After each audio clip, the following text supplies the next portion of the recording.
وزارت منصوبہ بندی کے لیے یہ ہفتہ غیر معمولی اہمیت کا حامل رہا۔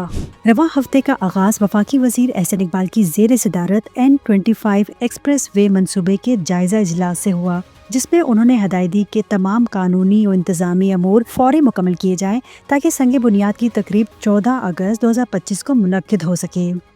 وزیر اعظم کے ذیابیطس کی روک تھام و کنٹرول پروگرام کی اسٹیئرنگ کمیٹی کے اجلاس کی صدارت کرتے ہوئے جناب احسن اقبال کا کہنا تھا کہ اس منصوبے کا مقصد ملک کی 3 کروڑ 30 لاکھ آبادی کو ذیابیطس سے بچاؤ اور آگاہی فراہم کرنا ہے۔ اس 5 سالہ منصوبے کی مجموعی لاگت $6.8 ملین ہے اور یہ 2029 میں مکمل ہوگا۔ جناب احسن اقبال نے پاکستان ادارہ شماریات کا دورہ کیا، جہاں انہوں نے 2023 کی مردم شماری کے اعداد و شمار اور اس حوالے سے بیداری عامہ اور اڑان پاکستان ڈیٹا سینٹر کی پیش رفت کا جائزہ لیا۔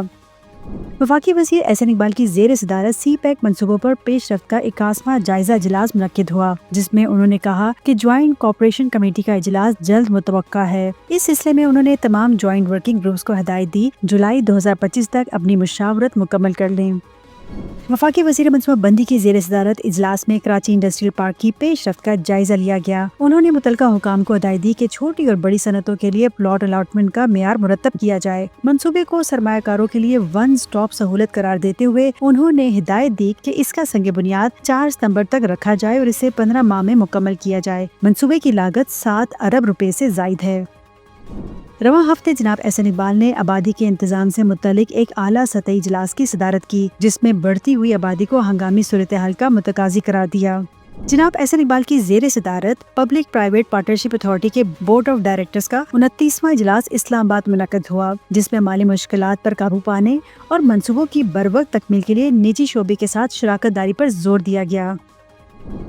جناب احسن اقبال کی زیر صدارت سینٹرل ڈیولپمنٹ ورکنگ پارٹی کے اجلاس میں وزیر اعظم کے ویژن کے تحت دانش اسکولز کے قیام کے لیے 19 ارب 25 کروڑ روپے کے 6 منصوبے منظور کیے گئے۔ احسن اقبال نے کہا کہ وزیر اعظم شہباز شریف کے تعلیمی ویژن کے مطابق ملک بھر میں معیاری تعلیم کی فراہمی کے لیے دانش اسکول کا دائرہ کار وسیع کیا جا رہا ہے۔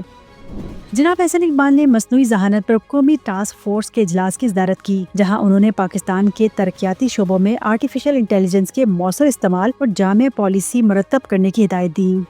جناب احسن اقبال نے نیشنل پرائس مانیٹرنگ کمیٹی کے اجلاس کی صدارت کی، جس میں بتایا گیا کہ مالی سال 2025-24 میں مہنگائی کی شرح 4.5% ریکارڈ کی گئی، جو گزشتہ مالی سال کی 23.4% شرح کے مقابلے میں نمایاں کمی ہے۔ اجلاس میں اسے گزشتہ 9 برسوں کی کم ترین مہنگائی قرار دیا گیا۔ عائشہ خان، وزارت منصوبہ بندی، حکومت پاکستان۔